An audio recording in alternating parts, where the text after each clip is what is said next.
Il est digne d'être loué, il est digne d'être adoré. Si nous sommes réunis là ce matin, c'est parce qu'il est digne. Si on a été racheté notre vaine manière de vivre, c'est parce qu'il a été digne. Et je crois qu'on peut l'adorer tous ensemble. Je ne vous explique pas l'honneur que j'ai dans mon cœur, la peur aussi. Je suis vraiment content, je remercie les anciens qui me permettent de vous apporter la parole de Dieu. Mais j'ai une assurance dans mon cœur, c'est que lui, il est là avec moi. Et puis je suis content des mots qu'il a dit Horton tout à l'heure. Il a parlé qu'il passait sur cette passerelle, qu'il y en a un qui a fait demi-tour et un autre qui a continué. Et puis si je pourrais donner un mot que Dieu a mis sur mon cœur sur le message, c'est Dieu nous appelle à aller plus loin. Alors écoutez, tout simplement avec la simplicité, passe de l'autre côté de la passerelle. Continue, va de l'autre côté, le Seigneur t'appelle à aller plus loin. Vas-y, continue, ne t'arrête pas. Avec l'aide de Dieu, tu vas y arriver. Avant de rentrer dans ce que Dieu a mis dans mon cœur, j'aimerais qu'on puisse encore une fois de plus prier Dieu ensemble. J'aimerais demander au Marvin qui se lève, qui prie Dieu. J'aimerais qu'on prie tous ensemble. Que Dieu soit béni. Que Dieu soit béni. On bénit ce matin, Seigneur. Merci parce que tu es présent. Alors je présente ton message ce matin, Seigneur. Que l'homme s'efface, Seigneur, et que tu prennes toute ta place, Seigneur. Seigneur, on n'a pas besoin de vos mots ce matin, mais on a besoin du mot de Dieu. Du mot de Dieu pour ma vie. Que le mot de Dieu ce matin puisse calmer les cœurs. Que le mot de Dieu, Seigneur, puisse apporter la consolation. Que le mot de Dieu, Seigneur, puisse éteindre les cœurs d'ennemis. Merci pour ta parole, Seigneur, parce qu'elle est vivante, parce qu'on l'aime et qu'on veut la tirer dans nos cœurs. Bénis ton messager ce matin. Gloire à Dieu. Gloire à Dieu. On fait une lecture dans la parole de Dieu. Et il y a plusieurs mois, depuis la régionale, plusieurs semaines, que le Seigneur m'anime d'une histoire de la parole de Dieu. Et quand je l'ai lu, relu des dizaines de fois, mon cœur à chaque fois il est touché. Alors je me suis dit, certainement que le cœur de l'Église va être touché aussi. Alors on va lire dans 1 Roi au chapitre 17 et au verset 1er.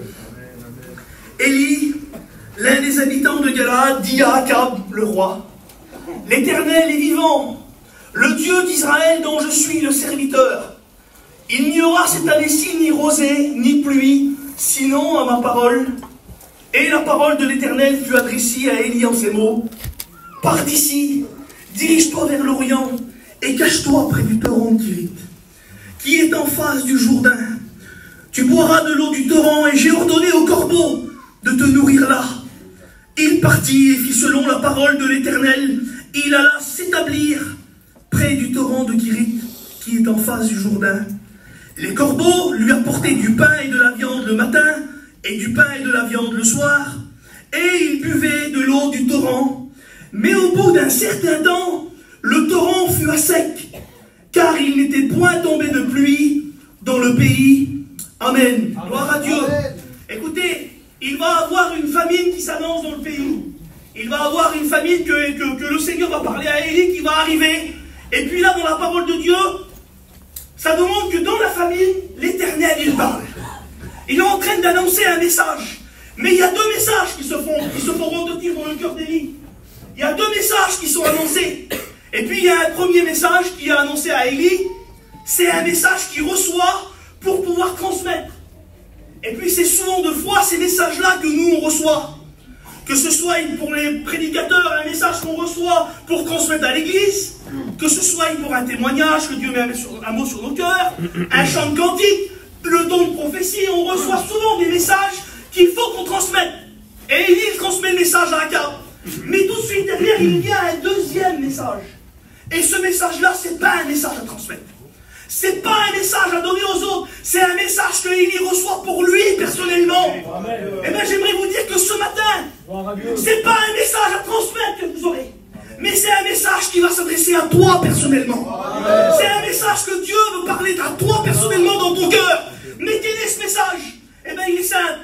Élie, lève-toi, pars d'ici, et dirige-toi, cache-toi, près du torrent de Kirit. Il est en train de lui parler, il courait un danger à ce moment-là. Il vivait un danger. Et le Seigneur, il est en train de lui dire, écoute, lève-toi, pars d'ici, et va te cacher près du torrent. Et si le Seigneur voudrait te dire ces mots-là à toi ce matin, lève-toi, tu vis un danger, viens te cacher un peu près du torrent. Viens te cacher auprès de Jésus. Viens te cacher au pied du Seigneur, viens te cacher près du torrent. Mais quand le Seigneur est en train d'annoncer une direction, tout de suite avec, il y a la promesse qui va avec.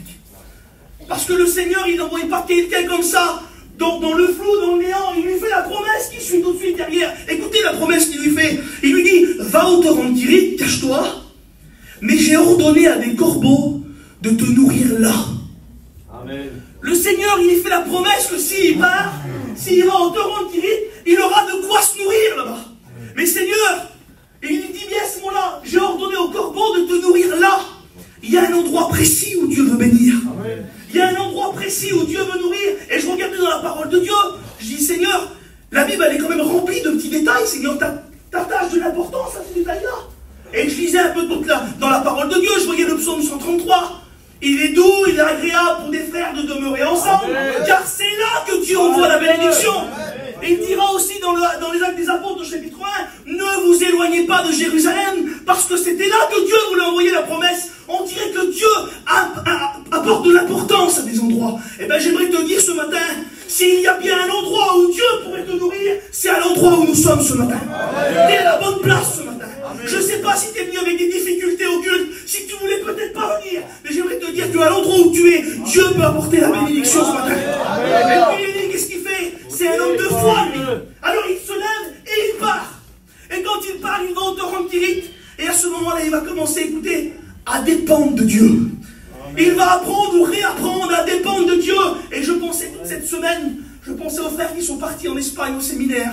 Je pensais à mes copains qui sont partis en Grèce. Je pensais au séminaire, à la régionale. Et puis, dans ces moments-là, on réapprend à dépendre de Dieu à ce moment-là. Et puis, écoutez, Élie, lui, il dépendait à 100% de Dieu à ce moment-là. Et la question est venue dans mon cœur. Est-ce qu'on dépend toujours à 100% de Dieu? Est-ce qu'on dépend de lui à 100%? Dans notre travail, dans la façon qu'on élève nos foyers, dans la façon qu'on vit chaque jour, les endroits où on va avec nos campings, est-ce qu'on dépend de Dieu à 100%? Eh bien, Élie, lui, à ce moment-là, il est en train de vivre son séminaire à lui. Il est en train de vivre un séminaire. Écoutez, il boit de l'eau du torrent. Le matin, les corbeaux lui amènent la viande, le pain. Le soir, c'est pareil. Il n'a plus besoin d'aller chercher l'eau. Il n'a plus besoin de faire avec ses capacités à lui. C'est Dieu qui prend soin de lui à ce moment-là. Que ce serait bon si on réapprendrait à dépendre de Dieu à 100%. Si c'est lui qui nous donnerait ce qu'on a besoin. Si on n'aurait plus besoin de courir dans le monde pour aller chercher l'eau qui nous désaltère. Mais si on dépendrait de Dieu à 100% ce matin. Et puis il est là. Il dépend de Dieu et j'avais cette image dans mon cœur. Peut-être que le soir est arrivé. Je ne sais pas s'ils avaient des montres. Je ne sais pas s'ils regardaient avec le soleil. Mais quand le soir arrivait, peut-être qu'il faisait un petit peu faim pour Élie. Et je m'imaginais, alors qu'est-ce que faisait Élie? Est-ce qu'il faisait par ses propres moyens? Et je m'imaginais Élie regarder vers l'horizon et dire, Seigneur, alors il va arriver quand ce soir mon morceau de pain?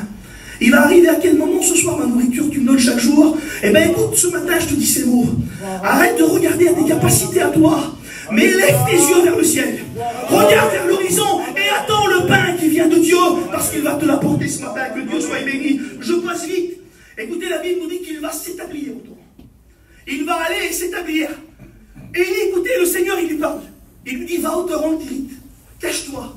Et lui aurait pu dire, écoute, je vais au torrent la journée, je fais mon quota, je remplis mon contrat, et puis à la fin de la journée, je m'en vais. J'ai fait ce que tu m'as demandé, Seigneur. Tu m'as dit d'y aller, j'y étais, Seigneur. Mais c'est pas ce qu'il fait, lui. La Bible, elle nous dit qu'il va aller s'établir, s'installer, il va demeurer près du torrent Tirith. On n'a pas besoin de passer après de la bénédiction. On n'a pas besoin de faire les choses parce qu'il faut remplir le contrat. Dieu nous demande de nous établir dans ce qu'il veut nous donner. Dieu nous demande de nous établir en lui, de s'installer près du torrent. Il faut s'établir en Dieu ce matin. Et puis, tout simplement, un ancien disait ces mots-là. Je ne sais pas si c'est la sagesse de Dieu ou la folie de Dieu, mais à ce moment-là, c'est des corbeaux que Dieu a choisis pour nourrir Élie. Dieu choisit des corbeaux. Et puis, on le sait tous, plus ou moins. Et les corbeaux, c'est charognard, ça mange de la viande, ça pense qu'à eux. Un corbeau, c'est égoïste. Un corbeau, écoutez, j'avais cette image tout simple. Il voit son frère corbeau à côté de lui. Il est capable d'y faire du mal, de le tuer pour prendre le morceau de viande qu'il a dans sa bouche. Il voit un animal qui est presque à demi-mort sur le sol. Il est capable de commencer à le manger alors qu'il n'est pas encore mort. On a eu la semaine dernière le corbeau et la colombe. Noé envoie le corbeau et la colombe. La colombe, elle revient. Elle pense à ce qui se passe sur le bateau. Mais le corbeau, lui, il ne revient pas, il pense qu'à lui. C'est dans sa nature à lui. C'est le caractère du corbeau. Il a ce caractère-là, lui. Il ne peut changer le caractère du corbeau. Dieu est capable de changer le caractère, la nature, il est capable de changer pour pouvoir faire de lui un serviteur de Dieu. Mais pourquoi, Seigneur, tu as choisi un corbeau? Pourquoi tu n'as pas pris une colombe, Seigneur? Pourquoi tu n'as pas pris quelque chose qui était beau, qui avait de la valeur, Seigneur? Alors la question était simple. Seigneur, pourquoi tu as choisi des hommes pour apporter ta parole? Pourquoi tu n'as pas choisi des gens, Seigneur? Tu avais ce qu'il fallait pour apporter, Seigneur. Pourquoi tu as choisi des gens? J'aimerais vous dire quelque chose. Que Dieu est capable de prendre un pécheur, il est capable de le changer et de faire de lui un serviteur de Dieu. Dieu est encore capable de changer le caractère où tu n'arrives pas à briser. Les choses que c'est ta nature qui te colle à ta peau, tu n'arrives pas à t'en défaire. Le Seigneur est capable de faire le miracle et de briser encore le caractère du corbeau. Le caractère de la vieille nature. Que Dieu soit béni. Que Dieu soit béni. Difficile à croire pour Élie. La promesse est difficile à croire. Difficile à croire, un corbeau va venir te nourrir. C'est un corbeau qui va venir pour te nourrir. Et Élie, il est là, écoutez, il s'attendait peut-être à tout, mais pas à ça. Mais j'aimerais te dire que ce matin, tu t'attends peut-être pas de la manière que va venir la bénédiction pour toi. Tu t'attends pas à la promesse, comment elle va s'accomplir. Mais Dieu est capable de te surprendre encore. Dieu est encore capable de te surprendre, d'apporter dans ton foyer, d'apporter ce que tu as besoin d'une manière que tu ne t'attends encore même pas. Et écoutez, j'aimerais vous dire que la promesse de Dieu, elle va s'accomplir. Dieu va commencer à nourrir Élie. Dieu va commencer à lui donner du pain. Dieu va commencer à le nourrir. Mais au bout d'un certain temps, peut-être qu'il était bien Élie. Il commençait un petit peu à s'installer. Il était là en train de boire chaque jour. Le corbeau qu'il nourrissait, plus d'efforts à faire. Il était en train de boire l'eau du torrent. Mais au bout d'un moment, le Seigneur, il lui fait un signe. Et quand le Seigneur, il lui fait un signe, dans 1 Roi 17, c'est écrit ça. Au bout d'un certain temps, le torrent fut à sec. Mais la parole de l'Éternel adressa à Élie en ces mots. Ça veut dire quoi? Ça veut dire que le Seigneur, il est en train de couper le robinet. Le Seigneur, il est en train d'arrêter de faire couler l'eau. La bénédiction qu'il donnait à ce moment-là, le Seigneur, il est en train d'arrêter. Pourquoi? Parce que Dieu l'appelait à aller plus loin. Écoutez, Dieu l'appelait à aller plus loin. Mais si l'eau aurait continué à couler, si la bénédiction aurait été là, peut-être que Élie aurait hésité. Il serait peut-être dit, je vais rester un petit peu là, je suis bien ici. Non, Dieu l'appelait à aller plus loin, alors le Seigneur, il arrête. Il coupe et il l'appelle à aller plus loin et le Seigneur parle. Le Seigneur, il donne un message. Mais quand Dieu parle, je vous l'ai dit, il accompagne souvent ces messages de promesses. Alors voilà ce que Dieu est en train de dire. Élie, lève-toi et pars à Sarepta. Va à Sarepta, Élie, il aurait pu dire, mais je suis bien, Seigneur, là. Tu m'as tout donné ici, Seigneur. Non, le Seigneur te dit, pars, va plus loin, Élie. Va à Sarepta, Élie, mais la promesse, elle est là. C'est plus les corbeaux, Élie, qui vont te nourrir. Maintenant, j'ai décidé un autre moyen. J'ai ordonné à une femme de te nourrir là. Il y a encore un endroit qui est donné, une promesse qui est faite, une direction qui est faite. Alors on lit la parole de Dieu ensemble. 1 Roi 17 au verset 8. Alors la parole de l'Éternel fut adressée à Élie en ces mots. Lève-toi, va à Sarepta qui appartient à Sidon et demeure là. Voici, j'ai ordonné à une femme veuve de te nourrir. Il se leva et il alla à Sarepta. Comme il arrivait à l'entrée de la ville, voici, il y avait là une femme veuve qui ramassait du bois. Il l'appela et dit, va me chercher, je te prie, un peu d'eau dans un vase, afin que je bois. Un vase afin que je bois. Et il alla le chercher. Il appela de nouveau et dit, apporte-moi, je te prie, un morceau de pain de ta main. Et elle lui répondit, l'Éternel, ton Dieu, est vivant. Elle dit, je n'ai rien de cuit. Je n'ai qu'une poignée de farine dans un pot et un peu d'huile dans une cruche. Et voici, je ramasse 2 morceaux de bois, puis je rentre, je prépare cela pour moi et mon fils. Nous mangerons, après quoi nous mourrons. Et Élie lui dit ces mots, écoute bien les mots, le Seigneur m'a béni quand j'ai écouté ces mots. Élie lui dit, ne crains point, ne crains point, rentre dans ta maison, fais comme tu as dit, mais seulement, prépare-moi d'abord cela, un petit gâteau, tu me l'apporteras, et ensuite, tu feras cela pour toi et pour ton fils. Amen. Élie part, et il continue, il va plus loin. Et quand il arrive, il voit une femme qui est là, une veuve, et il lui demande du pain. Et lui dit, donne-moi du pain. Et elle, par ses moyens à elle, avec ses mots à elle, elle est en train de lui expliquer qu'elle ne peut pas donner de pain. Elle est en train de lui dire qu'elle ne veut pas, qu'elle ne peut pas, qu'elle n'arrivera pas, mais elle ne veut pas y donner du pain. Mais pourtant, c'est bizarre. Quand on remonte quelques versets auparavant, la Bible elle disait ça. J'ai ordonné à une veuve, à une femme, de te nourrir. Alors Dieu lui a parlé à cette femme, je ne sais pas de quelle manière il a parlé. Je ne sais pas si c'est par un songe dans son cœur, par prophétie, mais Dieu lui a parlé. Oui. Mais quand l'homme de Dieu arrive, elle ne peut plus le faire. Excusez-moi du mot, elle se dégonfle.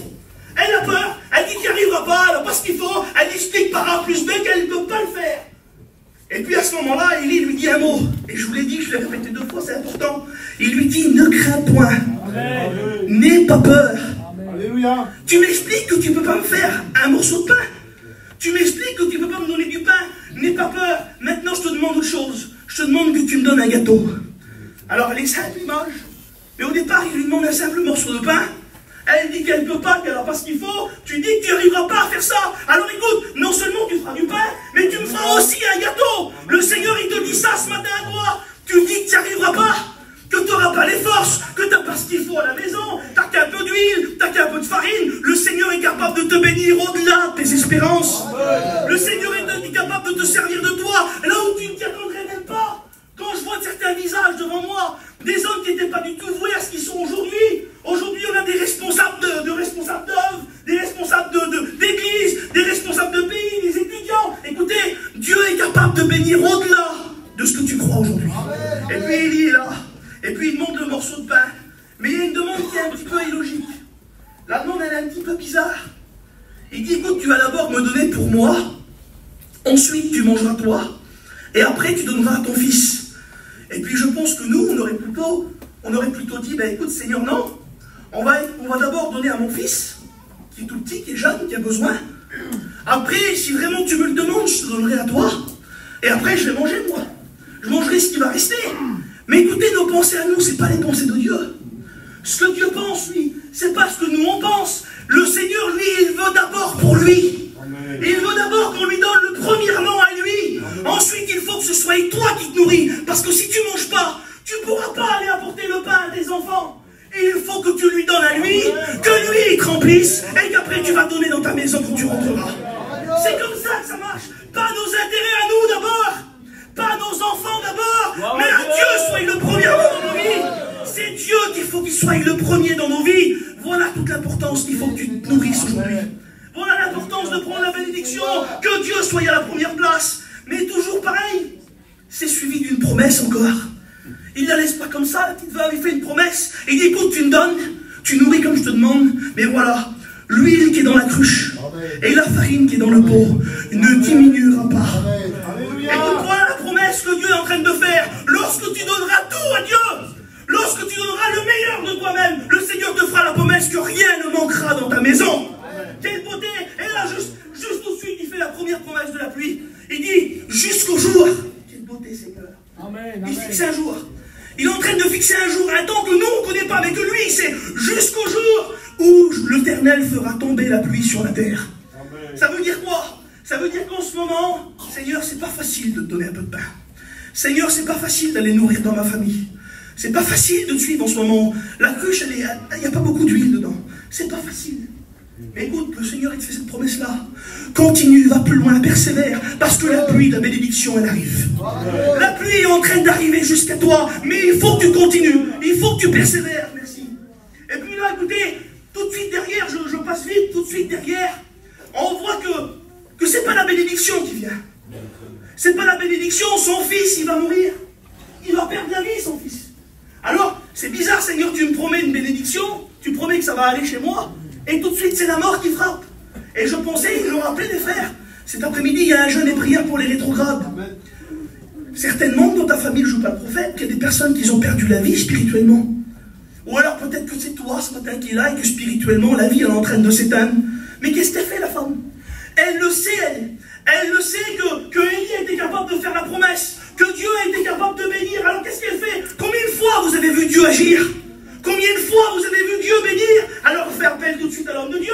Et elle dit, homme de Dieu, il ne sait pas attendre, il arrive de suite et puis il prend l'enfant dans ses mains. Il prend le problème dans ses mains.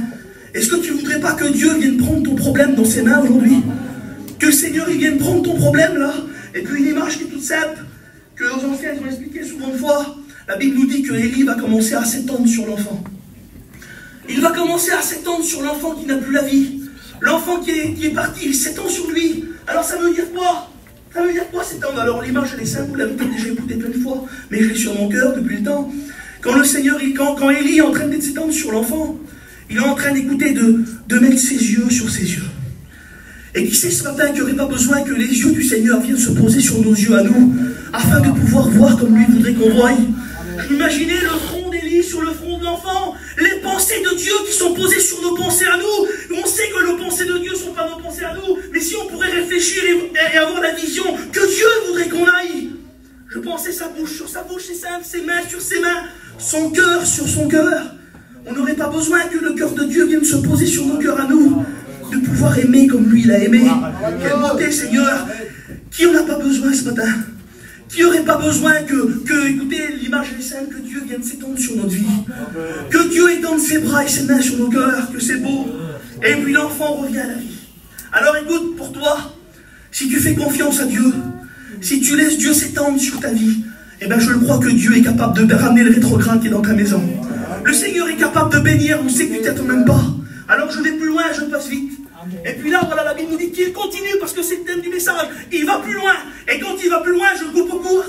Il monte sur le mont Carmel. Et là, il y a des hommes qui sont là, des hommes qui sont contre Dieu, qui veulent faire descendre un feu, qui est un feu étranger. Mais voilà ce que Élie va faire, lui. Et la Bible dit qu'il va faire selon la parole de Dieu. Amen. Et quand on fait selon la parole de Dieu, ça marche. Amen. Et lui, qu'est-ce qu'il fait? Alors, il rétablit l'autel. Il creuse un fossé, il met de l'eau, il prépare le bois. Il fait tout ce qui est dans son pouvoir à lui. Mais il n'oublie pas le plus important. Écoutez, tous les anciens, les frères, les chrétiens, les diacres, ils font tout ce qu'ils peuvent faire à leur pouvoir. Ils ouvrent la salle, ils préparent les chaises. Il y a des réunions qui se font tous les soirs. Il y a des programmes qui sont merveilleux, des jeûnes et prières. On fait tout ce qui est en notre pouvoir possible. On le fait. Mais il ne faut surtout pas oublier une chose, c'est que le feu, c'est Dieu qui l'envoie. Le feu, il vient pas d'un homme. C'est pas un homme qui allume un feu. Nous, ce matin, on est en train de préparer le bois, on prépare nos cœurs. Mais il faut que tu crois que le feu de Dieu va descendre dans nos cœurs ce matin. Alors, on se prépare tout doucement. Il faut qu'on laisse Dieu, avec son feu, venir consumer ce qu'il y a en nous et ce que lui voudrait consumer. Que Dieu soit béni.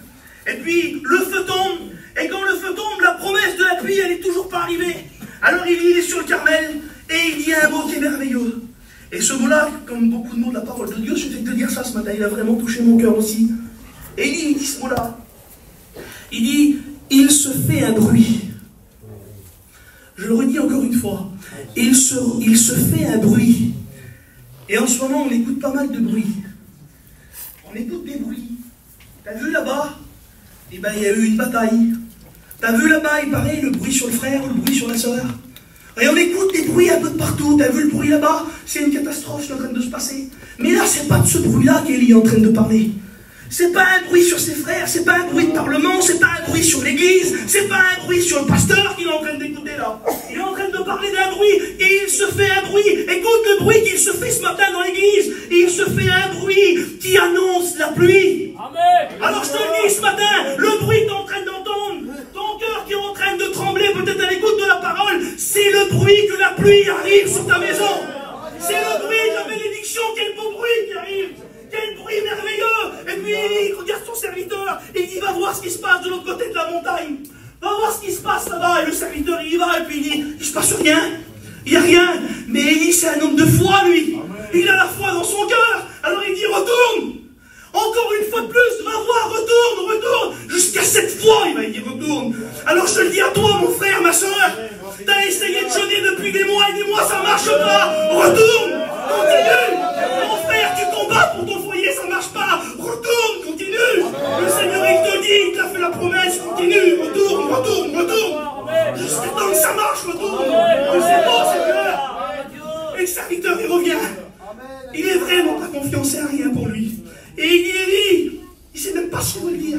Il dit, Élie, je vois bien quelque chose. Je vois vraiment, je sais même pas si je dois te le dire, Élie. Je vois un petit nuage. Il est gros comme la paume d'une main, Élie. C'est pas grand-chose. C'est rien pour le serviteur. C'est pas lui qui vit le miracle, c'est pas lui qui vit l'expérience, c'est rien pour lui. Mais quel tout pour Élie. C'est un tout pour lui. Mes frères, mes sœurs, il y a des riens pour les autres qui sont des tout pour nous. Amen. Écoute, que ton mari, il a accepté de faire une réunion chez toi ou tes enfants, ils ont accepté. Mais c'est un rien pour les autres, c'est banal. Mais pour toi, c'est un signe de tout pour toi. Ton garçon qui rentre plus à 4 h du matin, qui est parti en Grèce ou qui voudrait aller en Israël, même s'il ne peut pas. Mais c'est un rien pour les autres, c'est normal. Mais c'est un tout pour toi. Élie s'attache au signe. Il dit préparez-vous, parce que la pluie elle arrive.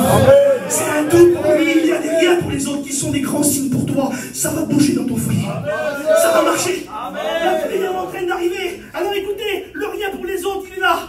Et lui, il s'attache au signe. Et la pluie de la bénédiction, elle arrive et elle tombe. La pluie, elle tombe, et écoutez, entre parenthèses, je pense à la petite veuve. Cette petite veuve qui devait dire, je te donne tout juste à ce que la pluie arrive. Elle devait être en train de regarder par son carreau, elle devait regarder par le carreau, là. Elle dit, c'est pas possible, ça y est. Ce qui m'a promis le serviteur de Dieu, c'est en train d'arriver. Écoute, regarde par le carreau de ton camping. Regarde par les fenêtres de ton cœur. La bénédiction, elle arrive, elle tombe. La bénédiction arrive, j'en suis sûr. Que Dieu soit béni, que Dieu soit béni. Et vous savez, quand ça bouge dans les foyers, quand la bénédiction, elle arrive, quand les enfants vont à la réunion, il y a bien quelqu'un qui n'est pas content. Il n'est pas content, lui. Lui, il n'est pas content. Alors, qu'est-ce qu'il fait? Eh bien, la Bible nous dit que quand Jézabel apprit ces choses, elle voulut tuer Élie. Parce que quand ça avance, quand ça marche chez nous, l'ennemi, il n'est pas content, lui. Alors, il voudrait bien frapper. Je pense à plein de témoignages que quand ils allaient aux écoles bibliques, il y avait un malade qui tombait. Il y avait un décès dans la famille. Je pensais à mes cousins, l'autre jour, ils devaient prêcher. Les deux petits étaient malades dans le camping, ils ne pouvaient pas. Le Seigneur, il ne veut pas nous laisser tranquilles quand ça marche. Il ne veut pas nous laisser tranquilles, il fera tout pour nous arrêter. Mais écoutez, Élie, lui, il sait ce qu'il a à faire. Élie, excusez-moi, il a une technique. Il a quelque chose à faire. Et puis quand on lit l'histoire, la Bible elle dit ça, que Élie se leva et s'en alla pour sauver sa vie. Et puis toute ma vie, je l'ai vu comme ça, et puis je pense qu'il y en a beaucoup qui l'ont vu comme ça. Quel lâche, quel fuyard. Il a combattu 850 faux prophètes, il a fait ceci, il a fait cela, et puis là, devant une femme, il s'enfuit. Quel fuyard. Mais là, depuis quelques semaines, quelques jours, je le vois plus comme ça, Élie. Élie, la Bible dit, il se lève, il s'en va pour sauver sa vie. Il est en train de fuir devant les choses qui veulent mettre fin à sa vie. Il fuit devant les choses qui voudraient lui faire du mal. Alors je voudrais te le dire ce matin, tu sais les choses qui en veulent à ta vie. Tu sais les endroits qui veulent te faire du mal et te faire tomber. Eh bien tu as le droit de te lever et de fuir devant ces choses. Et quand je ne dis pas de fuir le champ de bataille, bien au-delà, mais je voudrais te dire que tu as le droit de fuir devant les passions qui veulent te faire du mal. Les endroits qui te font du mal, la compagnie qui te fait du mal. Tu sais qu'il faut que tu arrêtes et tu continues. Tu as le droit de te lever et de fuir devant ces choses. La Bible dira ça dans 2 Timothée 2,22. Fuis les passions. Et il faut que tu t'enfuis. Prends fuite devant les passions. Et il le fait. Il se lève, il s'enfuit. Mais écoutez, il le fait avec ses forces à lui. Il s'enfuit avec ses forces. C'est dur de faire avec ses forces. Et il est en train de s'enfuir. Et la Bible nous dit que quand il le fait avec ses forces à lui, il ne tiendra qu'un jour. Au bout d'un jour, il s'assied, il demande la mort, il n'en peut plus, il n'a plus de force. C'est dur de faire avec ses forces des fois. Écoute, de faire bon visage toute la journée avec tes forces à toi, c'est dur. De pardonner ou de faire, excusez-moi, semblant de pardonner avec tes forces à toi, c'est dur, non? Écoutez, de fuir devant les choses qui veulent nous faire du mal avec nos propres forces, c'est vraiment dur. Je parle à mes copains futurs étudiants qu'on est ensemble, les frères, de servir Dieu avec seulement nos forces à nous. C'est dur. Je ne peux pas y arriver, c'est impossible. C'est impossible, on ne peut pas y arriver. On ne peut pas servir Dieu comme il faut avec nos forces à nous. Alors Élie comprend quelque chose. Il a tenu qu'une seule journée, et au bout de la fin de la journée, il a fait un constat. Et il dit ces mots. Il dit maintenant, c'en est assez. Maintenant, stop. Il est en train de dire ça en quelques mots. Je refuse de continuer avec mes forces à moi. Seigneur, j'ai besoin de toi maintenant. Seigneur, maintenant, si tu ne prends pas le relais, si tu ne me donnes pas les forces nécessaires, je ne pourrai pas aller plus loin. Je ne pourrai pas continuer. Et puis là, écoutez, j'aimerais te dire ça, que ce matin, toi, avec tes forces, tu n'y arrives plus. Tu as besoin de l'aide de Dieu. Tu as besoin que c'est Dieu qui vienne t'aider. Mais alors, qu'est-ce qui se passe? Eh bien, Élie, il s'assoit. Et quand Élie, il s'assoit, voici un ange du Seigneur. Quelle beauté, Seigneur. Il y a un messager qui vient, un ange du Seigneur, et il le toucha. Et il lui dit, lève-toi et mange. Eh bien, écoute, quelle beauté si ce matin, le message de la parole de Dieu, l'Esprit du Seigneur, il viendrait te toucher. Et il viendrait te toucher en plein cœur. La Bible dit que quand le cœur est vivement touché, il prenne des décisions. Il faut que ton cœur soit touché ce matin par la parole. Alors, il le toucha. Je le prends entier. Sois béni, Seigneur. Amen. Il faut que le message te touche. Amen. Il faut que le message vienne te frapper en plein cœur. Et quand le message il le touche, c'est quoi le message? Le message, je passe vite, c'est lève-toi et mange. Eh bien, le message pour toi ce matin, c'est lève-toi, prends position, prends les forces nécessaires pour continuer. Prends ce que tu as besoin pour aller plus loin. Et là, le repas devant lui, c'est un gâteau. Alors, je ne sais pas si c'est le gâteau de la petite veuve, je pense pas, je pense qu'il doit y avoir des choses différentes dans ce gâteau-là. Ce gâteau-là, je ne sais pas par qui il a été fait, mais certainement qu'il a été confectionné par Dieu, ce gâteau-là. Et il sait ce que Élie avait besoin. Alors, je me suis imaginé les ingrédients du gâteau.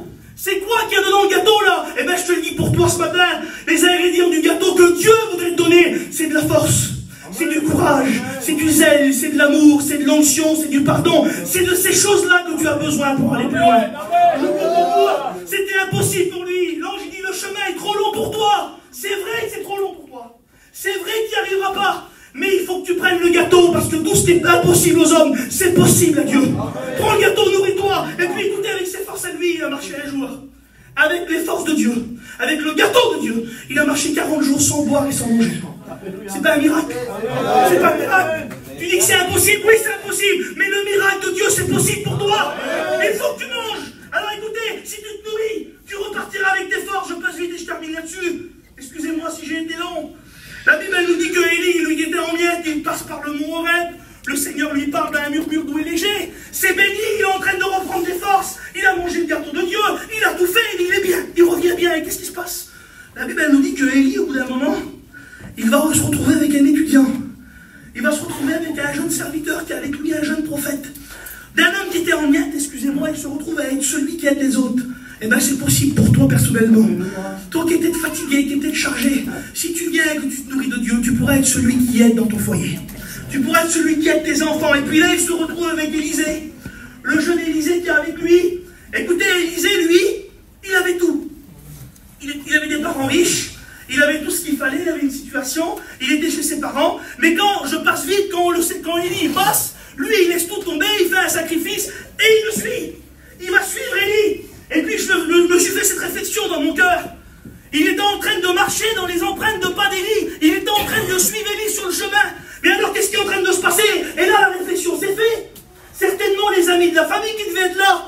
Certainement les gens du tour. Ils se sont approchés des parents, mais il est où ton fils? Il est où ton garçon qu'on voyait tous les jours qui s'occupait des bafs, là? Il est où? Mais t'as pas su. T'as pas su la nouvelle. Il y a Élie qui est passé. Et puis il est parti, mon fils. Il est où ton fils? Il est parti à l'école biblique à Gien, là-bas. Mais il est où ton fils? Il est parti dans les pays étrangers prêcher la parole de Dieu. Mais il est où mon garçon? Il est en train de suivre les pas d'Élie. Il est en train de suivre Dieu. Quelle beauté. Je parlais de ça l'autre jour à Gap. Je voyais des visages devant moi et là j'en vois aussi. Quelle fierté. Dieu nous a appelés. Et on est en train de marcher dans les traces de pas de nos anciens. Et on est en train de faire ce qu'ils nous ont appris. Alors Élisée, il part. Et je lis 2 Rois 2:11 avec vous. Que c'est beau, Seigneur. Que Dieu soit béni. Gloire à Dieu, amen. Sois béni, Seigneur. Alléluia. Comme il continuait à marcher, en parlant, voici un char de feu. Les séparèrent l'un de l'autre, et Élie monta au ciel dans un tourbillon. Comme il continuait à marcher, je suis obligé de m'arrêter 1 minute encore. Il est encore en train de marcher, lui. Écoutez, c'est simple. Il a été au torrent de Tirith. Il a été à Sarepta. Il est monté au mont Carmel. Il était au mont Horeb. Il a marché 40 jours, peut-être 400 km, sans boire et sans manger. Il va chercher Élisée. Et là, on le voit à la fin de sa vie. Il est encore en train de marcher. Que Dieu fasse quand il viendra nous chercher, qu'on soit en train de marcher. Je ne sais pas, il y a combien d'années que tu es chrétien. Je t'en supplie, continue, continue, continue. Marche, marche, que Dieu nous trouve en train de marcher. Que c'est bon, Seigneur. Et puis voilà, pendant qu'il marche, c'est pas pendant qu'il dort. Excusez-moi du mot, c'est pas pendant qu'il est en train de se réjouir. Pendant qu'il marche, un char de feu vient le chercher. Et puis ils furent séparés l'un de l'autre et il monta au ciel. Il faut que Dieu nous trouve en train de marcher. Amen, amen. Que c'est beau. Comme il marchait, il fut enlevé. Et l'ancien disait ces mots. Il disait peut-être que t'as la force. Alors vole. Si t'as pas la force de voler, quoi? T'as pas la force de voler, ben marche.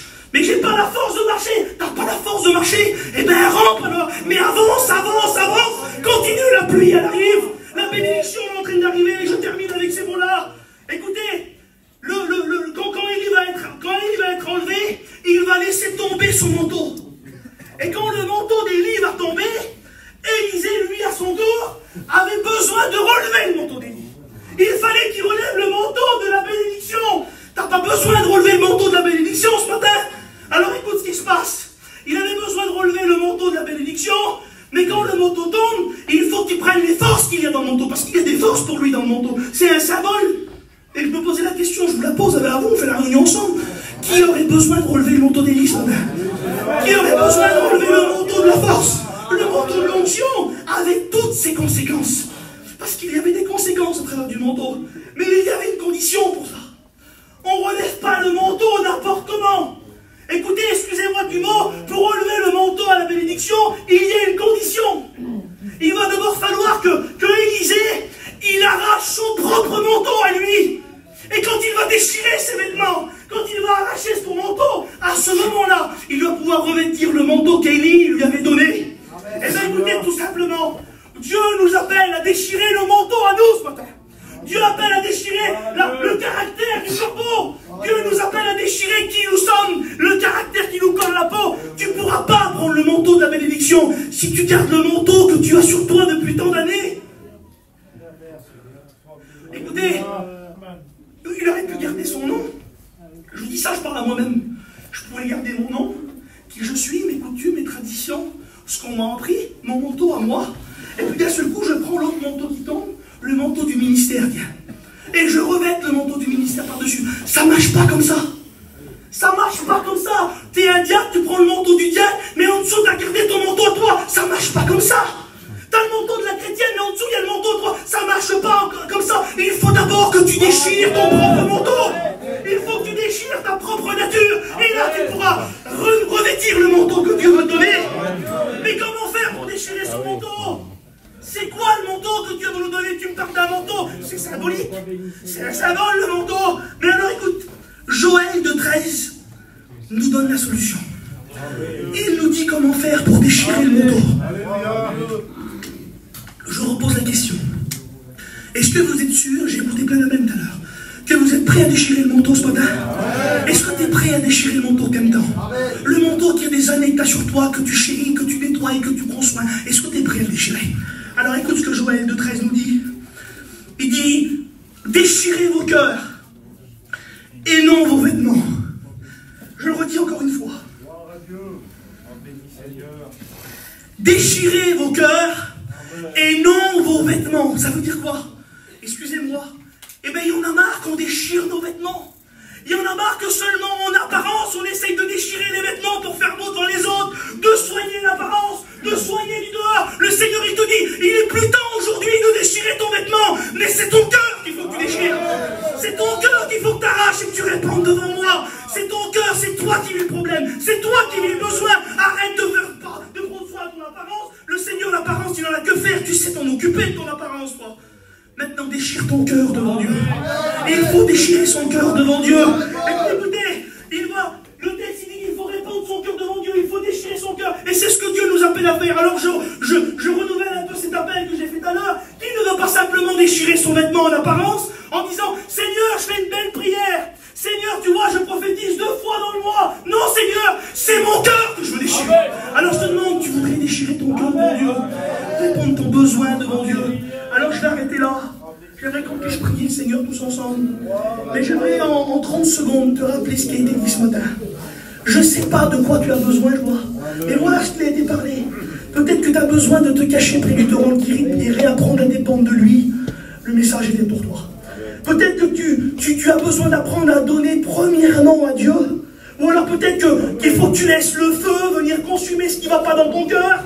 Ou alors d'attendre la pluie de la bénédiction. Ou alors, plus loin, de fuir ce qui nous fait du mal. Ou alors de te nourrir pour pouvoir aller un peu plus loin. Ou alors de pouvoir relever le manteau que le Seigneur il veut te donner. Relever le manteau d'Élie. Ou tout simplement, comme je viens de le dire, peut-être que ce matin, tu as tout simplement, et puis c'est la conclusion de tout ce que je viens de vous dire. Pour avoir toutes ces choses, eh bien, il faut déchirer ton cœur ce matin. Il faut que tu déchires ton cœur devant Dieu. Alors écoutez, on va prier.